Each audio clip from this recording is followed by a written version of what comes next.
বিসমিল্লাহির রহমানির রহিম। হাজি নমস্তে। আমি মোহাম্মদ তুষার। আজকে আপনাদের হিরাগানা এবং কাতাকানা খুব সহজ এক টেকনিকের মাধ্যমে আমি শেখাবো। তো আশা করি এই ভিডিওটা আপনাদের অনেক গুরুত্বপূর্ণ হবে। তো আশা করি সম্পূর্ণটাই ভিডিও দেখবেন এবং সাথে থাকবেন। চলেন শুরু করি। আজকে আমরা কাতাকানা এবং হিরাগানার কিছু নিয়ম শিখব। তো নিয়মটা হলো 46টা বর্ণ আপাতত আমরা শিখবো পার্ট 1 এর ভিডিওতে। পরবর্তীতে পার্ট 2 এর ভিডিওতে আরো বর্ণমালা আছে, এই বর্ণমালাগুলোকে মডিফাই করে বানানো হয়েছে, ওটা পার্ট 2 এর ভিডিওতে দেখব। তো আমরা কথা বেশি না বাড়িয়ে শুরু করি আজকের এই বর্ণমালার ভিডিও। আপনারা স্ক্রিনে দেখতে পাচ্ছেন যে এই 46টা বর্ণ ব্যতীত আরো কিছু বর্ণ আছে। আবার চলে আসি বোর্ডে। তো আমরা দেখতে পাচ্ছি যে এই সাইডে আমি একটা খাতার পৃষ্ঠার মতো মার্জিন দিয়েছি, এই পাশে একটা গিয়েছে, এই পাশে একটা গিয়েছে। বর্ণমালা মনে রাখার জন্য এই মার্জিনটা খেয়াল করা, মনে রাখা অনেক দরকার। প্রথমে যে এই সাইডে বর্ণগুলো গেছে, যেমন স্বরে আ, স্বরে ই, হর্ষ এ, ও লিখে রেখেছে, এগুলো হচ্ছে রো। এই সাইডে যেগুলো গেছে সেগুলো হচ্ছে রো। এবং এই যে আ, কা, সা বা হচ্ছে ই, কি, সি, এই সাইডে যে বর্ণগুলো নেমেছে এগুলো হচ্ছে কলাম, এগুলা কলাম। তাহলে কলাম মনে রাখার একটা সহজ টেকনিক হলো যে বিম বানাই, বিম বাসার বিম, বিম যে লম্বা ভাবে চলে গেছে ওটাকে কলাম বলা হয়। তো ওই জিনিসটাই আমরা মনে রাখবো যে লম্বা ভাবে বা খাড়াখাড়ি গেলে এটা হচ্ছে কলাম, এবং সারি অর্থাৎ রো, পাশাপাশি গেলে রো। এই জিনিসটা যখন আপনার মনে হয়ে যাবে, দেন হচ্ছে আপনি চলে আসবেন বর্ণমালার একটা টেকনিকে। এই যে টেকনিক, এই টেকনিকটা মনে রাখলে 46টা কলাম আপনাদের কি হবে, মুখস্থ হবে। যদি কোনো বিল্ডিং এর আপনি কলাম তুলতে পারেন বা কলাম বানাতে পারেন, তৈরি করতে পারেন, তাহলে বিল্ডিং তুলতে বেশিক্ষণ সময় আপনাদের লাগে না। তো কলামগুলা কি কিভাবে দেখবো, সেটা কিভাবে মনে রাখবে, একটা টেকনিক আছে। আমি একটা ছাতা আঁকাইছি, ছাতাতে বৃষ্টি পড়ছে, কাল্পনিক মনে করেন। তো এখানে লেখা আছে, যেহেতু ছাতা কালাম তাই আঁকা ছাতা, আঁকা ছাতা। তারপরে কি, তারপরে না হা, একটা মেয়ের নাম কাল্পনিক মনে করি, না হা।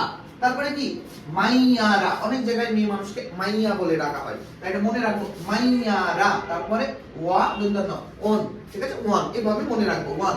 তাহলে এটা হচ্ছে 46টা কলামের ভিত। আবার বলি, আঁকা ছাতা নাহা মাইয়ারা ওয়ান, আঁকা ছাতা নাহা মাইয়ারা ওয়ান।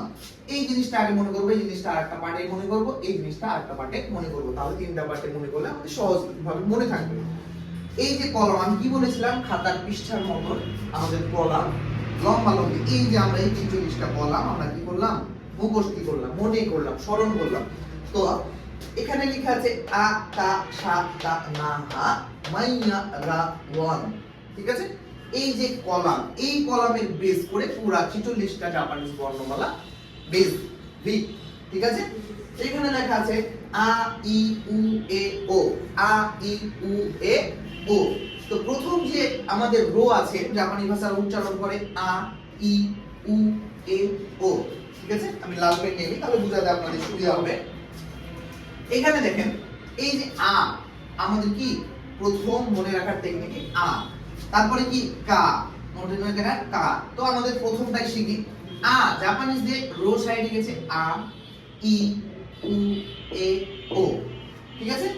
এই 5টা বর্ণ থেকে পুরো বর্ণমালার সূচনা হয়েছে, ঠিক আছে। আমরা ছোটবেলায় পড়েছি হর্ষাই মানে হচ্ছে অস্বীকার, দীর্ঘই মানে হচ্ছে দীর্ঘিকার, এভাবে আমরা পড়ে এসেছি। তো আমাদের এত কিছু জানা দরকার না, আমাদের 5টা বর্ণ জানলেই হবে। আ, ই, উ, এ, ও। আতে আকার, হর্ষাইতে হর্ষিকার, উতে উকার, এতে একার, ওতে ওকার, ঠিক আছে, স্বরবর্ণ। তাহলে আ, ই, উ, এ, ও, এগুলো থেকে কি কি আসছে, প্রথমত আমরা বাংলা শিখবো, দেন হচ্ছে আমরা জাপানি শিখবো। প্রথমে আমরা বাংলাগুলো আগে দেখি যে বর্ণগুলো কিভাবে আসছে। তারপরে আমরা কি পেলাম, আ, কা, কলাম, কা কলাম নিলাম। প্রথমে হলাম কা কলাম ডান, তাহলে হর্ষই হর্ষ একার ওকার, কায় কয়ের পরে প্রত্যেকটা স্বরবর্ণগুলো বসাই দেব। কি, কু, কে, কো, কা, কি, কু, কে, কো, কা, কি, কু, কে, কো। তারপরে ছা, মনে রাখার জন্য ছাতা, বাট বর্ণটা হচ্ছে সা। ক্লিয়ার, মনে রাখার জন্য ছাতা বা হচ্ছে বর্ণটা হচ্ছে সা বর্ণ। তাহলে সায়ে কি সা শি সু সে শো একই জিনিস আকার হিসিকার উসুকার এটা ওকার বসাই দিলে হয়ে গেল। অনেক সহজ না জাপানিজ। তারপরে কি আছে আগাছা তা তা তা তারপরে এখানে কেন চি হলো, কারণ জাপানিজরা টি উচ্চারণ করতে প্রবলেম হয়, ঠিক আছে। চি এটা একটা হচ্ছে ব্যতিক্রম বর্ণ, এটা এবং তারপরেরটা। এটা খন্তিক্ত সু, এটা বাংলায় উচ্চারণ হয় সুয়ের মতন, কিন্তু ইংলিশে উচ্চারণ হয় টি এস ইউ, এরকম উচ্চারণ হয়। তাহলে তা চি সু এই দুটো মনে রাখবো, তা কলামে অর্থাৎ তা কলামে তা রয়ে তা চি সু তে তো এটা হবে। তারপরে কি না, সরি আমার এখানে মিস্টেক হয়েছে, না হবে কি আবার ওই সেম নিয়ম না নি, তারপরে কি নু, তারপরে নে, তারপরে নো, না নি নু নে নো, এই যে আকার হিসিকার উসুকার একার ওকার নিয়মে। তারপরে কি আছে হা, তাহলে আ কা ছা তা না হা, হা কি হবে একই নিয়ম হা হি, এখানে হু উচ্চারিত না হয়ে উচ্চারিত হবে ফু, হা হি ফু। তাহলে হা হি ফু হে হো, হা হি ফু হে হো। তাহলে আমরা ব্যতিক্রম পেলাম দুই জায়গায়, একটা হচ্ছে চি সু আর একটা পেলাম ফু। তাহলে এই দুইটা বর্ণ আমাদের কি করতে হবে মাথায় রাখতে হবে। তাহলে আকা ছাতা নাহা, তারপরে চলে আসলাম মা মাইয়ারা, এই যে প্রত্যেকটা হাইফেন দেওয়া আছে মানে একটা করে রো যাবে। তাহলে মা মি মু মে মো একই নিয়ম আকার শিকার সুকার একার ওকার। তারপরে কি ইয়া ইউ ইও, ইয়া ইউ ইও।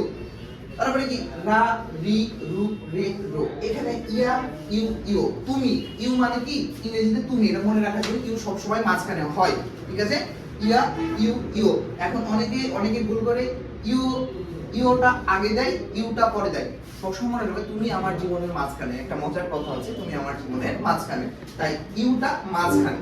বাকি সেম নিয়ম থাকবে রা রি রু রে রো আকার হিসকার হুসকার ওকার।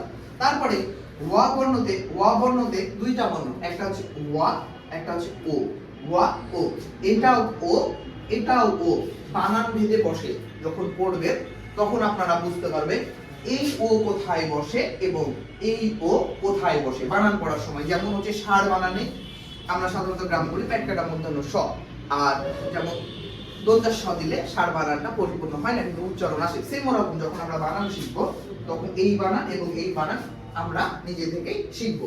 তারপরে দেখি, তারপরে ওয়া ও হলো লাস্ট বর্ণটা হচ্ছে উন, একটা মাত্র বর্ণ উন। আমি যে স্টাইলে লিখেছি আপনারাও সেম স্টাইলে লেখার চেষ্টা করবেন। তাহলে আমাদের বাংলাটা বোঝা গেছে কি, আমাদের কলামটা আমাদের মনে রাখতে হবে আধা সাদা রাধা মাইয়ারা ওয়ান, এখান থেকে 46টা কলাম আমাদের তৈরি। তাহলে আ ই উ এ ও এগুলো থেকে আকার হিসিকার হুসুকার একার ওকার, ঠিক আছে। আমি আবার বলছি আ ই উ এ ও আকার হিসিকার হুসুকার একার ওকার, কা কি ফু কে হো, সা সি সু সে সো, তা চি সু তে তো। এই যে নবে দিলো এটা ব্যতিক্রম, না নি নু নে নো, হা হি ফু হে হো এই যে নাও ব্যতিক্রম, ঠিক আছে। তারপরে মা মি মু মি মো, তারপরে তিনটা বর্ণ ইউ সব সময় মাঝখানে থাকবে ইয়া ইউ ইও মাইয়া, তারপরে রা রা ই রু রে রো, তারপরে ওয়া ও, তারপরে হচ্ছে উন। এবার জাপানিজ বর্ণমালাগুলো দেখতে কেমন ওটা আমরা দেখি, বেশি বড় ভিডিও বানাবো না যেহেতু এটা পার্ট 1। পার্ট 2 এ আমরা আরো কিছু বর্ণ দেখবো যেগুলো আপনারা বিগত স্ক্রিনে দেখতে পেয়েছেন যে বর্ণমালাগুলো আরো আছে দেখেন।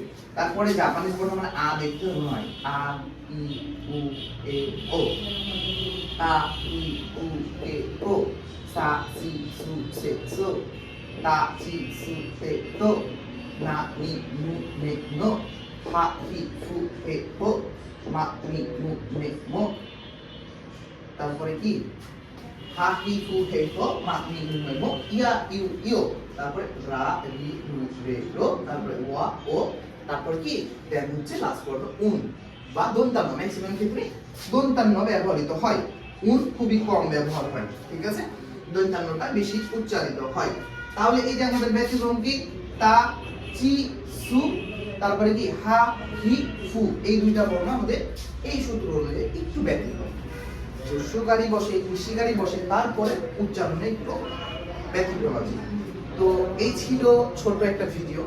আপনাদের যদি কোনো প্রবলেম থাকে সমস্যা থাকে আমার কমেন্ট বক্স ফাঁকা আছে, আপনারা কমেন্ট করে জানাবেন কোন জিনিসটা আপনার বুঝতে সমস্যা হয়েছে বা আপনি জাপানিজ ভাষা কখন থেকে শুরু করেছেন বা বর্ণমালা আপনার কেমন সমস্যা ছিল সমাধান হয়েছে কিনা তো নিজের মূল্যবান বক্তব্য জানানোর জন্য আপনাদের কমেন্ট বক্স ফাঁকা আছে, আপনারা নির্দ্বিধায় কমেন্ট করতে পারেন এবং লাইক করতে পারেন।